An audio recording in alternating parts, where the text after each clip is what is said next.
Welcome to the Buick Outdoors Podcast. I'm your host, Sheldon Marion, and on this podcast, we dive deep into the outdoors. We discuss hunting and fishing techniques, give you tips and tricks, tell stories, and everything in between to help you enjoy the outdoors. This podcast is brought to you by Northbound Gear. If you've been around here for a while, you have seen that I pretty well exclusively wear Northbound Gear pants, whether it's the adventure water resistant and cut resistant pants or the waterproof jeans. They're just excellent stand-up gear. They have those pants. They also have some summer pants as well that zip off into shorts. They have jackets, things for men and women, and they also have a bunch of accessories as well. If you want to check those guys out, they're at northboundgear.co. And for you guys listening and watching this, if you use the promo code Sheldon15 at checkout, you'll receive 15% off your order, and that's including the sale items. Also, with Northbound Gear, they partner up with One Tree Planted, so for every purchase, you also plant a tree. So head over to northboundgear.co, check those guys out, use the promo code Sheldon15 to receive 15% off, and get yourself some good gear. Hey everyone, welcome back to another Buick Outdoors podcast. Hunting season starting to wind down here now. I believe today's the last day of whitetail season. It's November 30th today that I'm recording this, so it's the last day of our hunting season up here for the majority of things. I was gonna go out today, but where I've been finding whitetail at, I'm just starting to kind of learn this area a little bit. Where the whitetail have been. Where abundance of them have been, that's not on private property. It's down a road that we end up getting a whole pile of snow here, and so there's probably about a foot of snow that fell kind of the last couple of days. The road they're down doesn't get graded or anything like that. It's kind of like a private CanCooker road kind of a deal, so it's not publicly maintained or anything like that. So, there's definitely no grading and snow removal going on up there. So, my deer season is pretty well done. So far this year, I was able to get a nice little mule deer, a little 4x3 buck, and that was a fun little hunt. Pretty well seen him on the road, watched him walk off, and then I just kind of, on a whim, went into the trees after him, found him, shot him twice, and down he went. So that video, I think that'll be coming out a couple of weeks after this podcast is out. But you'll see it there in the hunting section on YouTube over there. And then I think next year's gonna be a little bit better for deer. Just because I'm really just starting to learn this area. I've only been hunting it for about 2 years now. So, it's all been mainly driving around and just looking at tracks and trying to find out where there's an abundance of animals and not too many people, because I really don't like hunting around other people.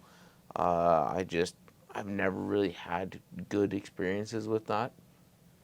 But unfortunately out here, there is a lot of logging roads and stuff, but without like a quad or side-by-side, some of the spots can be fairly difficult to kind of get into. And then even walking and hiking, I'll be honest with you, I'm a lazy hunter. I'm not going to hike 5 miles into a spot to hunt. I've done it, but it takes the fun out of it for me. I'd rather be able to drive the majority of the way, and then if I have to walk in half a mile kind of thing, I'll do that. But other than that, it's just not for me. And then for our chickens, for whatever reason, I thought that once we kind of hit some cold weather, the chickens were going to come back and start coming out and around. I figured there was just a bunch of berries in the bush, and still might be the case. But yeah, this year, I don't think I've ever shot this amount of chickens before. Like, it's so small. Like, I might have shot 10. I don't even think I broke 10. I bet you, uh, what do I have out right now? Like 3 chicken hunting videos.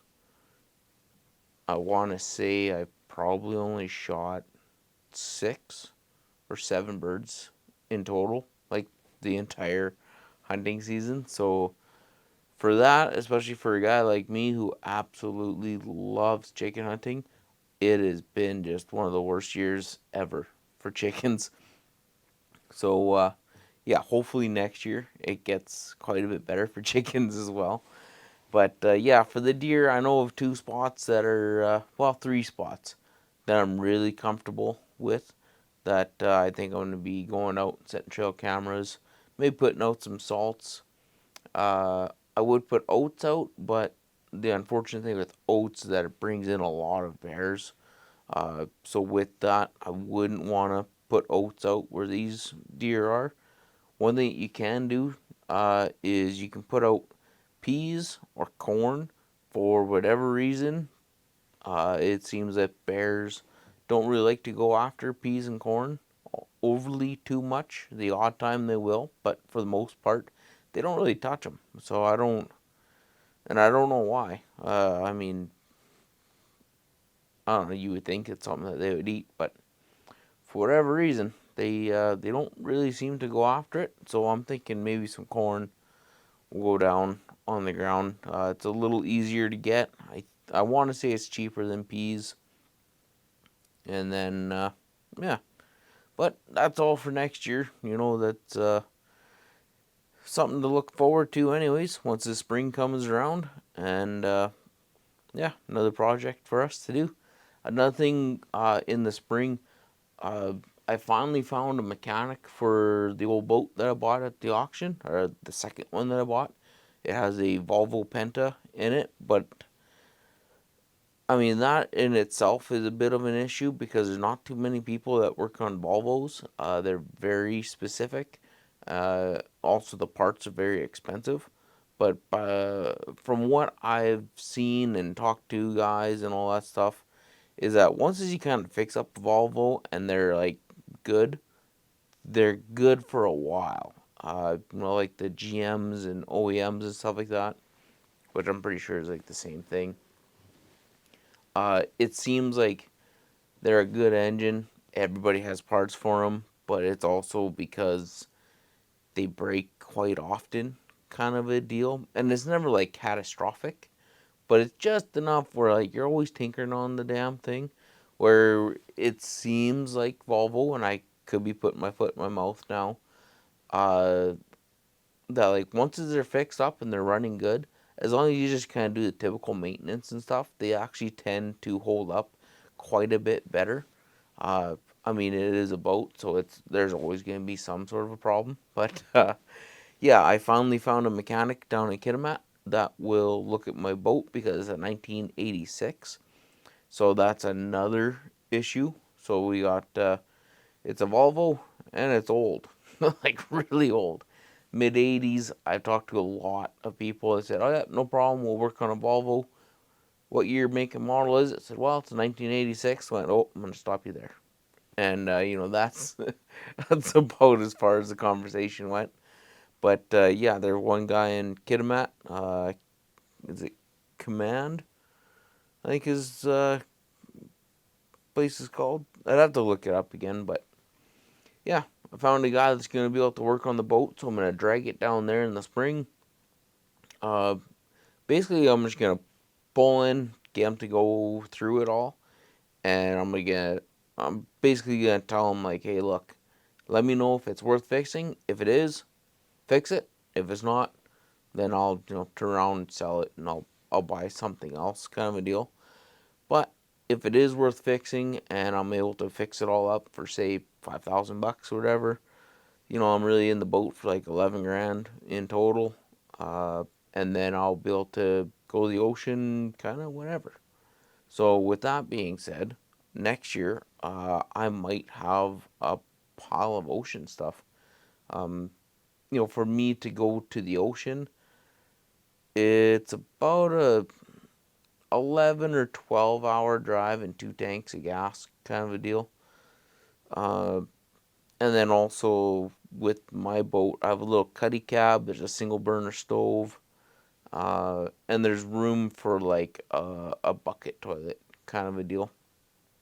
So I mean, I can overnight in that thing, no problem. And then down in Kitimat area, there's a few docks that you can tie up to as well if you kind of know where they are, like the main ones, like Bishop Bay, where the hot springs are. So yeah, with that all being said, for me to go to the ocean for one of my or two or three sets of days off, kind of a deal, it's not going to be that big of a deal. Uh, basically don't buy something stupid off of Amazon for a couple of weeks, kind of a deal, and take that money, throw it into the fuel tank, and I can make it at least halfway to the ocean, right? And then while you're there, uh, I want to say Bishop Bay from Kitimat is like 30 miles or so. And with my boat compared to the father-in-law's boat, I should be able to do, you know, quite a bit faster. So I can just rip into Bishop Bay, go check out the hot springs, do some fishing, do some crabbing. You know, I'll mainly be doing some bottom fishing until I get all the downriggers and everything like that set up on it. But yeah, for the most part, uh, salmon fishing's kind of boring to me, anyways. But I'll eventually get that stuff on the boat. The main thing is just to get out on the ocean, get on the water, and just enjoy my time. But yeah, I'm looking at my whiteboard over here, and I got all these things written down about podcast ideas and video ideas and YouTube shorts and all that stuff. And one of the things that's sticking out to me right now is like social media, and a part of that is like hunting influencers too. I don't know if we'll really touch on hunting influencers overly too much, but social media especially, I don't really know if social media is good or bad for the outdoor industry. It's it kind of goes both ways. The unfortunate thing with social media is like your consumer and your manufacturer are both humans, and so far what I've seen throughout life is that humans kind of suck. You get like the extremists on both sides, and then you get some people kind of in the middle, and then you have some people that just don't care about like anything at all. So like with those guys, it don't matter what you say or what you have to say. They're not gonna listen or read or watch regardless. But then when it comes to social media, um, from from kind of my side of it as like I guess a partial influencer kind of a deal. There's the guys like me who are kind of I just want to see more people outside. I want to get people more engaged. A lot of my videos, it's all about how you and your family can get outdoors. My most recent one here with like, I shot a chicken, cooked it over the fire, made some bannock on a stick. And in that video, I said, hey, look, if you don't hunt, you can still do this. Just buy a chicken breast from the store. If you're worried about, making bannock or whatever, and you don't know how to make it, don't worry about it. If you're when you're at the store, buy that little Pillsbury Doughboy biscuit in a can, stuff, smack that thing open, and cook that over the fire, kind of a deal. And with that, for me, my main focus is to get people outdoors and to get more families together, and for you know to keep the tradition alive, kind of a thing. And then once in a while, I'll say, hey, by the way, I use some gear that I'm also affiliated with, and if you buy it and you use this code, I get a little kickback from it. Like at the beginning of this podcast, you hear Northbound Gear. You know, I don't like it to be an ad. However, those little ads here and there is also what helps generate a fraction amount of income, but it is, a little bit does help. talking about going to the ocean. A month of income during my good months will pay for my fuel to go to the ocean, right? And that's including everything though. That's AdSense, that's regular old ads, that's Amazon affiliates, everything that goes on in the background kind of thing. You definitely don't get rich when you're a very, very, very small YouTuber like myself. Um, so when it comes to like hunting influencers, the people that are like me, I don't want to say me, but like my kind of group where our main focus isn't ads and making money, it's getting people out there. Uh, I believe those are the people that are doing it right and they're doing it uh, the good way, kind of a deal. And we kind of go hand in hand with the guys that are like on this opposite spectrum, where like they're like the millionaires of the hunting influencers, kind of a deal, where like they're a hunting influencer because they hunt and they're outdoorsmen. And yeah, they have, brand deals and stuff, and they do go on guided hunts and all that stuff. But for the most part, they're like, hey, look, you know what? I am hunting in Africa, but it's just something I've wanted to do, my entire life. And now I'm finally able to do it. And like, they'll like openly admit that not everybody can, but those who should, could, or those who could, should. Because like for them it's now about the experience again, hunting in Africa. If you can't afford it, which a majority of people can't, it's not a big deal. But for those who can afford it and are hunters and outdoorsmen, they go, hey, you should come here. And then in the meantime, they do have big name brand not ambassadors, but deals where, whether it's Browning, Remington, Hornady, whatever. But it's like in the opening credits of their show, you might see the logo come up, kind of a deal, or you see the rifle that they're using, or a box of nozzle or ammo, kind of a thing. And like for them, they typically already own their own, guiding and outfitting businesses, or some sort of business that they make money. And this is just like they happen to be kind of semi famous and they enjoy hunting and they enjoy like filming it and showing people. So when it comes to those guys, like they don't really need the ads. So they don't really, eh, don't worry about it. They're not shoving it down your throat. The problem that I have with the hunting influencers and with social media is you have a lot of guys like right here in the middle where they're making enough money on, their content creation and all that stuff and on their social media pages where they don't have like their typical 9 to 5 jobs. Like they're not like guys like me where I still go out to the oil field and do my job out there, and then on my days off I focus on this. They don't have a Monday to Friday job, and on the weekends they go out and do some filming here and there. Like they're comfortable where their 9 to 5 job is content creation, podcasting, whatever. But then with that comes a whole pile of you know deals and stuff with some pretty major companies. Uh, but with that comes the unfortunate side of things where it seems like they do focus a little bit on the hunt, but their main focus is new for 2024. New for 2025.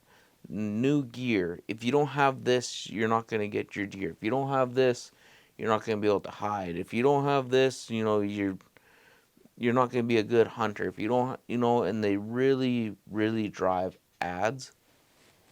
And it's unfortunate because that's how they get paid, is by running those ads and stuff. So it's kind of like a catch 22. But then, their their main focus is like the ads and the kill. It kind of seems like, And I mean, I'm not saying that I will never become that, because there's a good chance I could become that. I hope I don't. Um, but it really takes away from like the experiences and stuff like that. Like if you're watching it, you can kind of read between the lines and see that they are out having fun. They're at some hunting lodge and it's an experience, and they're with some friends or some family members, and like they are genuinely having a good time. But then at the same sense, it's not something that like everyday people can do. But they try to run it like it is something that everyday people can do. When you look at like they're wearing the latest and greatest camouflage, and you look at their clothing, and their clothes that are on their back is $2,000. The latest and greatest firearm that they're using is another $2,500. The scope that they're using is $1,500. The gun outfitter that they're using is $10,000 a hunt. And meanwhile, they're trying to connect to the everyday outdoorsman. Well, it's never going to work, because that is not what the everyday outdoorsman uses. If they showed up in an old 2005 Chevy or a 97 Ford, they got out with, you know, grandma's 30-06, like kind of what I'm packing, kind of a thing. And when they shoot something, they come up with a Honda 400 Foreman to drag the deer out. Okay, now you have my attention. That's how the everyday outdoorsman is. We don't have new trucks, new quads, new tires, new rifles, new camo, name brand stuff. Or if you do, you have one of them, not all of them, kind of a deal. So when it comes to hunting influencers, it some of them put a bad taste in my mouth, some of them don't. But it's also like kind of how social media is nowadays too.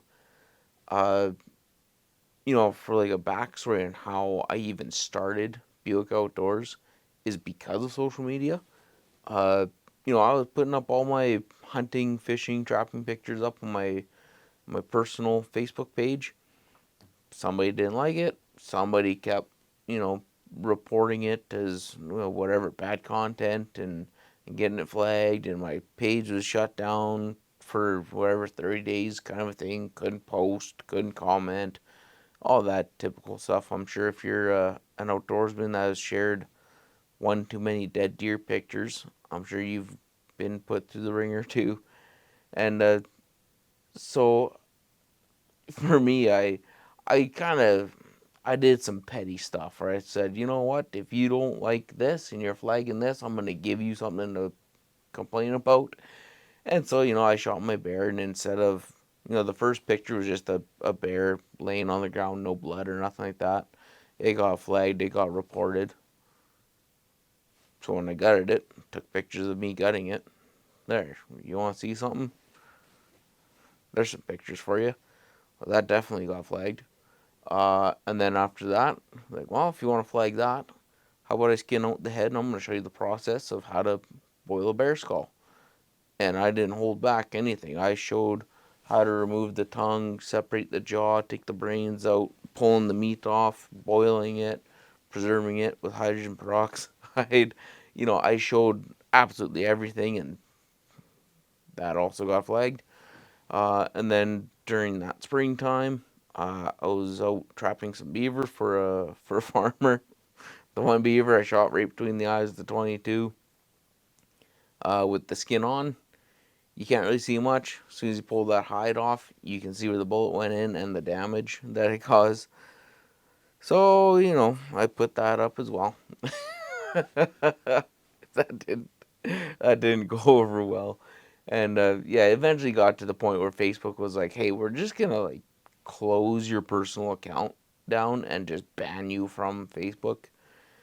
And I kind of like keeping in touch with some people on there, so I decided, what the heck, I'll create a hunting and fishing page, or an outdoors page, or whatever you want to call it, and then that way, for people that want to see the hunting and trapping and fishing pictures, they actually have to click on the page and hit join, kind of a deal. Even though with a personal page, you can still click unfollow and unfriend, but we're just gonna leave that to the simpletons of the world. Uh, so yeah, I created a page, and the first thing you gotta do, it says, "What's your page name?"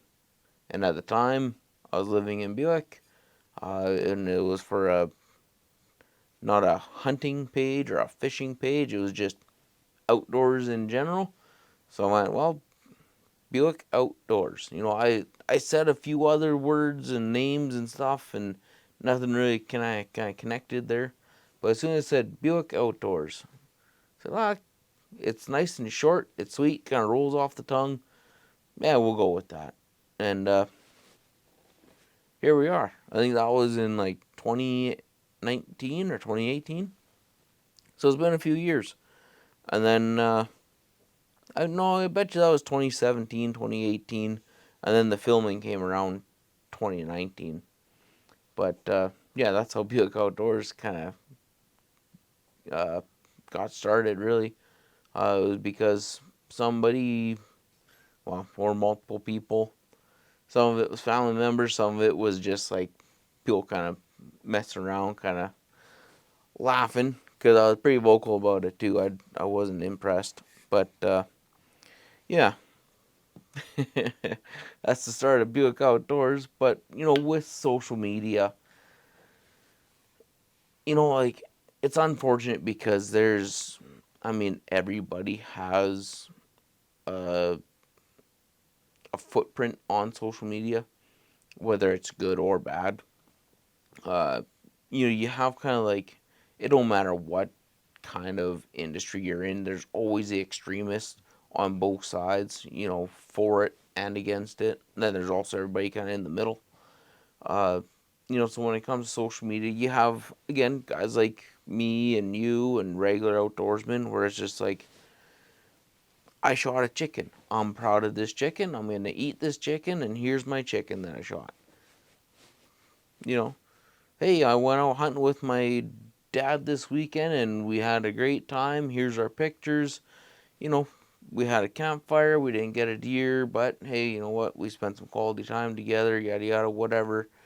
And then also it's a place where you can kind of use it as like storage for memories and pictures and videos that you take and all that stuff. Like, there's pictures on my Facebook of me and my grandpa out on the Portland Canal. My grandpa's now passed away. I don't have that picture, but on Facebook, it's still there. If I want to look back on an amazing memory, I can go on to social media. I can go into pictures, scroll down, or whatever, and I can see that fishing trip. And it's good that way. And I think that is how a lot of people use it. The problem with the extremists on either side is that they usually have the loudest voices. So even if, say, there's a million people and 900,000 people are in the middle and they just want to use social media as just like a place to tell their story, basically, you're never really going to see them or hear from them overly too much. But then that extra 100,000, 50 on each extreme side, they're the ones that are going to blast the most post and be the loudest on there. And, it's a hindrance. Well, that might not be the right word. If you listen to the podcast enough, you know that I'm kind of terrible with my own language. But it makes it kind of hard to want to stay on social media. Uh, there's, again, there's the PETAs and the animal rights activists of the world and stuff. And honestly, I think their heart is in the right place. Like, I get it, especially like vegans.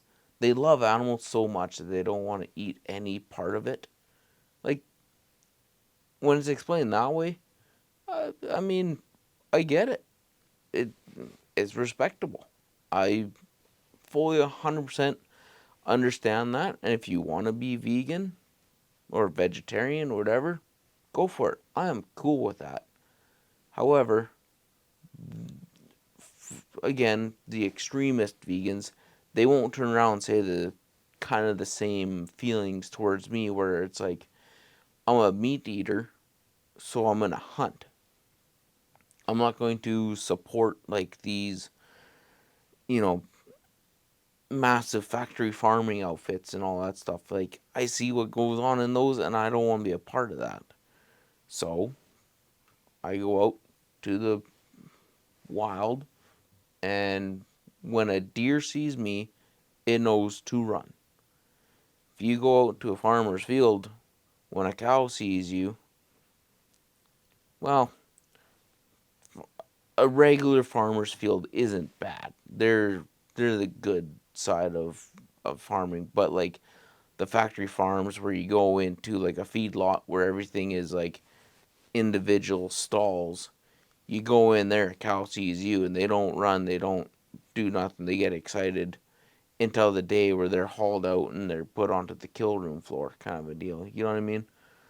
Uh, so like with me, I go out into the wild. I respect the animals. I respect the places that I go to, and I'm also in the same harsh conditions that the animals are in. Uh, so with that being said, it's uh, the how do I want to say this? I don't know. I'm getting lost in my own thoughts, but like you have the people that are totally against hunting and fishing, and they make the most noise about it, and they're trying to cancel absolutely everything without knowing the repercussions of it all. They want to save the wolves, they want to save grizzly bears, they want to reintroduce wolves without uh, neutering and spaying them first. Uh, they want to cancel hunting, they want to cancel hunting with hounds and all that stuff. And then there's the people in the middle that are like, hey, look, like, you don't know how it actually runs. You don't know, you don't understand conservation. You know, we do, and this is why bear hunting is good. This is why hunting cougars with dogs is good, and why it's also extremely difficult. Just because you have a dog doesn't mean it's easy. Uh, but then there's also the extremist on like our side of the fence, and we have to recognize that too. That not everybody is the same. Uh, they're like, for the most part, a hunter is a guy or a girl that you go hunting for the experience, you hunt for the memories, you hunt for the food, and then there's the people that are on our side that they hunt to kill. Like, you can't say that we don't have those people, and we have to recognize that we have those people because it is a problem. Same thing on this side of the world. There are some people that are vegan, vegetarian, animal activists, whatever, but they're good people and they understand why we hunt and they don't judge us for it. And they just leave us alone. They go, hey, you know what? You're going to eat meat regardless. At least you're going out and you're giving that animal a fair chance. And they kind of respect you for it. But then there's, the extremes on that side where it doesn't matter. Meat is murder, kind of a deal. Then on our side, we have all these guys where, again, they just get into this big uproar. They're in it for the kill. If you're a vegan, you're a terrible person. You know, they start to call them every name in the book, kind of a deal. And we have to somehow find a way to come in the middle. And either that or, the guys in the middle, they need to speak up. I don't know. The problem here is usually when you're a guy like me, is that you're just too damn busy, you know? I don't have the time to go out and make a bunch of noise and stuff. Like, I'm just gonna live my life, and what these crazy guys do on our side is what they do, and I just go, hey, you know what? On behalf of everybody else, I apologize for this idiot. This isn't how we all think, and we're not all a bunch of poachers. We don't all cut fences. We don't all open up gates. We don't all, poach, trespass, and kill more than we need. or kill more than we'll ever eat within the next year or two, and then they turn the rest into dog food or give it away just when they have a reason to go out and kill something again because my freezer's empty when really the freezer's not empty because you ate it. The freezer's empty because you threw it away or you gave it to your dogs or whatever. Like they're not conservationists, they're not hunters, they're just gun-toting jackasses in the woods.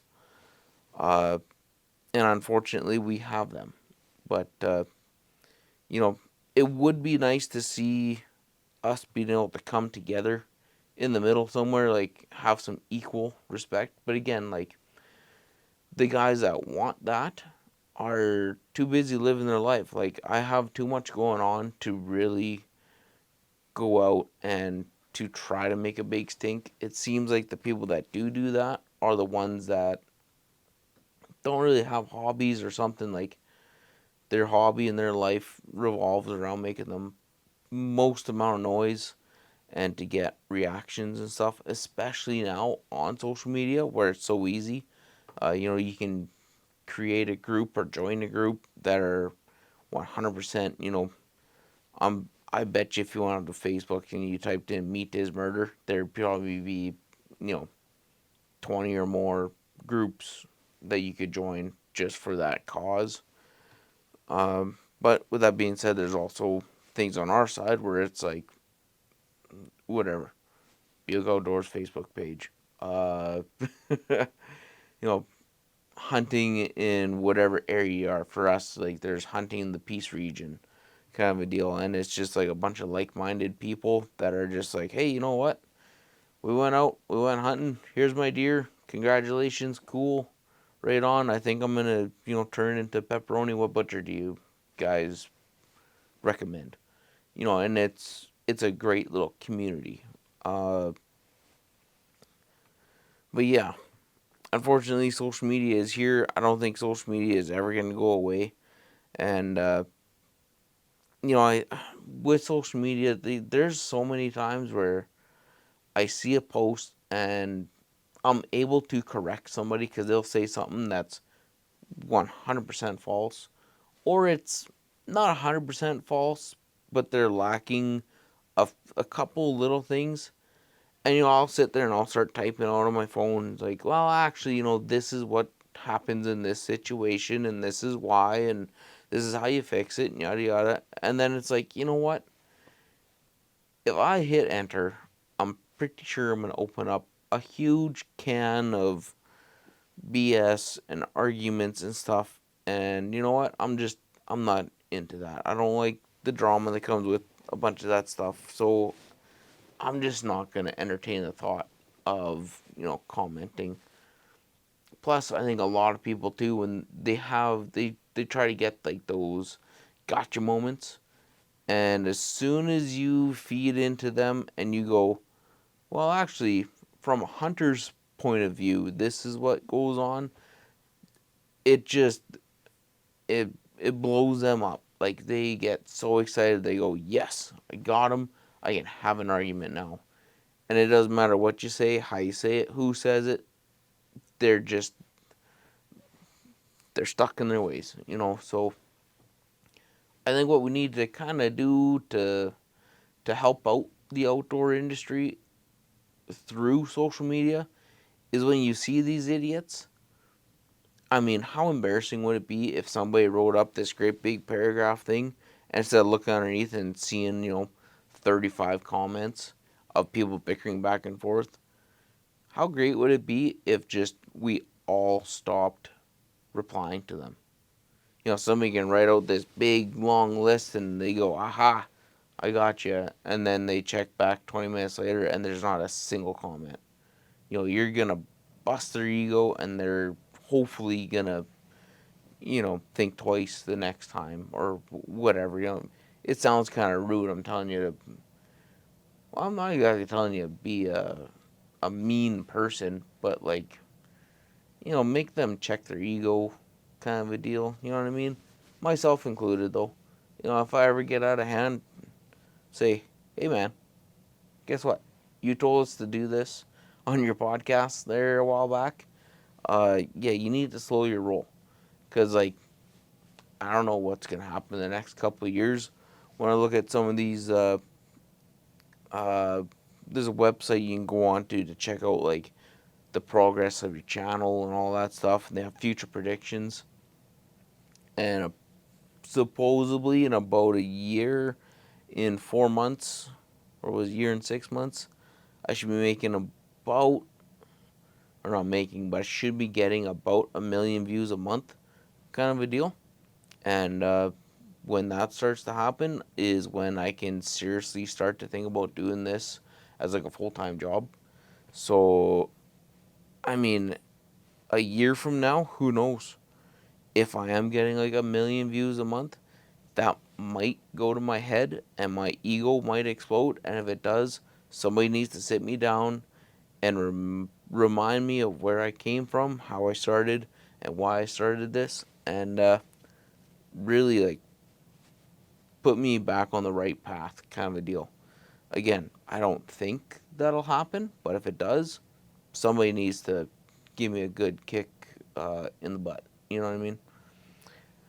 But yeah, because I really don't want to turn into those hunting influencers where, or just outdoor influencers where you end up becoming just a massive ad, basically. Uh, granted, there is going to be a little uptick in ads in the future. But again, it's not to sell product. Uh, it is what it is. It's a weird thing because it is to sell products, not because it's the best of the best, but it's because it allows me to do this full time, kind of a deal. Uh, but with that being said, uh, I kind of want to keep doing it the way that I'm doing. I've tried doing ad reads before, and it just doesn't feel right to me. So at the beginning of the podcast, every so often, in the middle of the podcast, I'll put something up. In the description of my videos, there's links for everything, and I basically want to do it that way.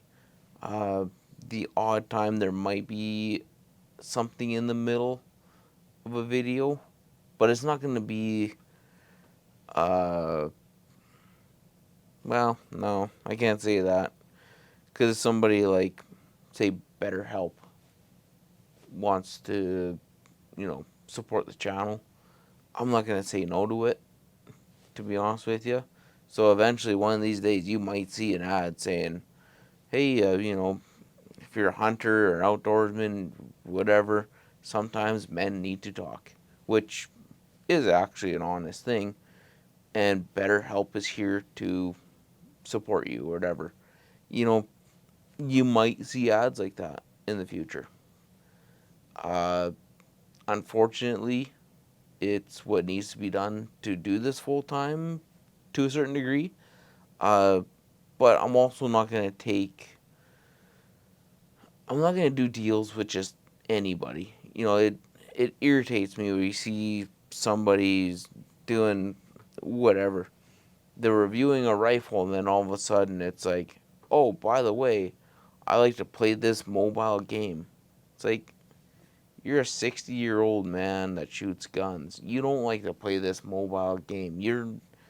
You barely know how to run an iPhone, let alone how to download the game and then actually play it. Like, just stop. They might have paid you $5,000 for an ad read. For myself, I don't think it's worth it.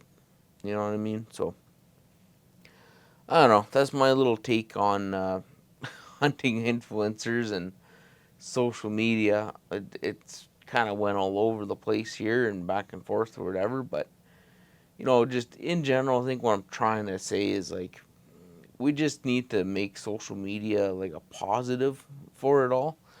Uh, I try my best not to get wrapped up in a lot of stuff.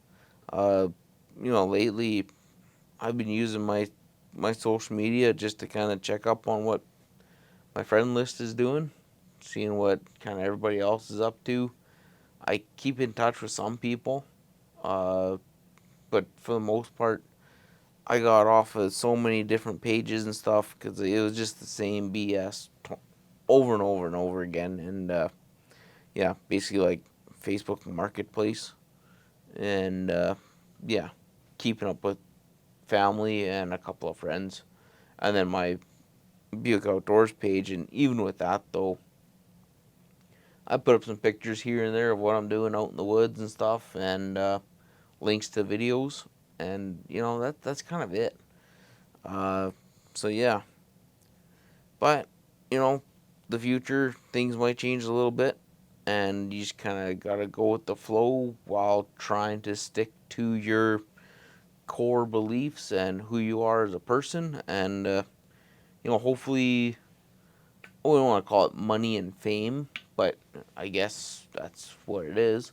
Hopefully, money and fame doesn't change a person uh, overly too much. If it does, I might just have to run and hide out in the woods for a month or two and just leave the phone behind, disconnect from absolutely everything, come back when I'm back to being myself again, and get back to it. But I think I'm a long ways away from doing that yet, and I hope it never happens. And yeah, so I hope your guys' hunting season has been going good. Hopefully you got a lot more chickens than I did, because I tell you, I didn't get very many at all.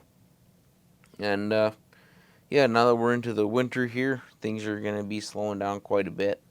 Looks like we're going to have a year of a lot of snow and a little bit of cold, but in February, I got one heck of a really cool trip coming up. So as long as I can kind of hang out and not go completely nuts until February, I'm going to have quite a few, hopefully pretty cool videos coming out around February, March, and April to kind of pull us through until the springtime. I think come spring, spring bears, uh, Kitimat, gonna get my boat fixed up, and then hopefully May, well, I don't know, probably about June, we'll be out doing another fishing trip in Kitimat, and yeah, I'm slowly getting ahead in life. I'm slowly getting better and better with podcasting and YouTubing, and everything's slowly starting to grow. With that, I'm over 5,000 subscribers now. I just reached 1.2 million views. Uh, you know, things are starting to look up. Uh, yeah, we're seeing some pretty big numbers, and we're off to a good. We have some good momentum. I'll say that. So yeah, if you guys enjoy this type of stuff and you're not already subscribed to our YouTube channel, if you don't even know about it, head over to YouTube, check out Buick Outdoors. If you are on YouTube right now watching this, please hit the subscribe button. Check out a bunch of my other videos. I think this is episode 58 of the numbered podcast. I've done a couple of others in there as well, so it's kind of like it's podcast episode number 58, but we've done 61 of them, kind of a thing. And then also, we got all sorts of hunting, fishing, camping, gear reviews. We got all sorts of stuff. And then also, I rejoined the Amazon affiliate deals. So, in a lot of the description of the videos now, there's going to be Amazon links. If you click on one of them, if you buy it, I get, it's either 5, 7, or 10% of the sale. I can't quite remember, but yeah, they're little things here and there that are kicking around that it just helps me out a little bit. And then we also have the online store. But yeah, anyways, guys, hopefully you enjoyed this podcast. If you did, hit like down the bottom there. If you want to start up a conversation about this or pretty well anything else, feel free to leave comments down in the bottom there. I try to get back to all of them. If not, one of the fans, one of the viewers, they might have something to say about it and chime in. And, I actually kind of look forward to hearing from you guys on this subject. And, yeah, especially if I'm starting to head in the wrong direction, without people watching this and enjoying this, I'm never gonna do it full time, kind of a thing. So if you yourself don't enjoy this, let me know so I can kind of course correction. Yeah, correct my course and start making it so it's enjoyable and make it so you actually want to watch it and you want to help me grow as a content creator and potentially turn this into my full-time job. But anyways, guys, that's all for this one. Uh, Thank you for watching. Thank you for listening. Catch you on the next one.